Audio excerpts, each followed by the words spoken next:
હવે આપણે વોઇસ વિશે સમજીશું. વોઇસ બે પ્રકારના હોય છે.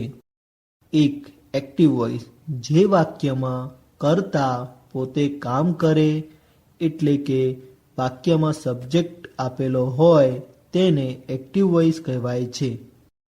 એક્ઝામ્પલ: એક રાજુ અમદાવાદ આવી ગયો છે.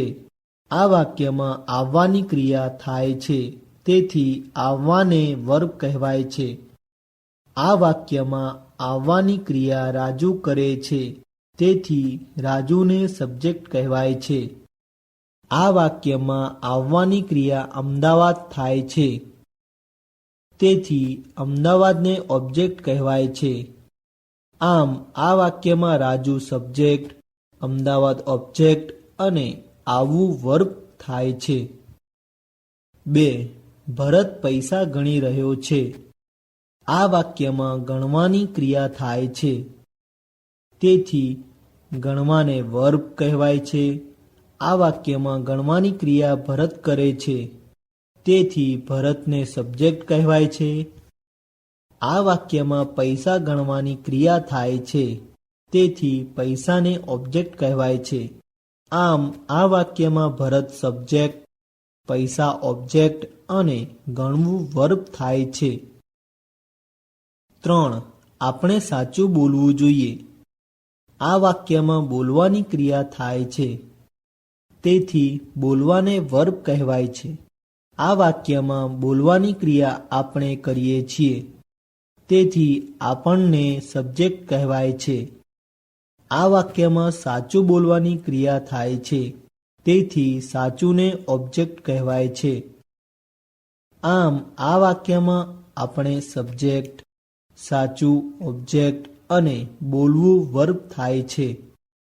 આ બધા વાક્યોમાં સબ્જેક્ટ આપેલો છે, તેથી આ વાક્યોને એક્ટિવ વોઇસના વાક્યો કહેવાય છે. ફ્રેન્ડ્સ, યાદ રાખો, એક્ટિવ વોઇસના વાક્યોમાં સબ્જેક્ટ તરીકે હું, મેં, મારે આપેલું હોય તો તેનું આઈ થાય છે. અમે, અમારું આપેલું હોય તો તેનું વી થાય છે.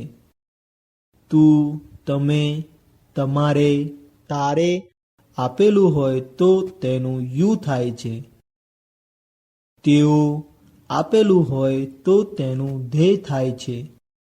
તે, તેણે આપેલું હોય તો તેનું હી થાય છે.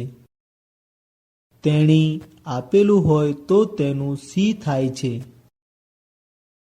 તે આપેલું હોય તો તેનું ઇટ થાય છે. અને એક્ટિવ વોઇસના વાક્યોમાં ઓબ્જેક્ટ તરીકે મને આપેલું હોય તો તેનું મી થાય છે. અમને આપેલું હોય તો તેનું અસ થાય છે. તમને આપેલું હોય તો તેનું યુ થાય છે. તેમને આપેલું હોય તો તેનું ધેમ થાય છે.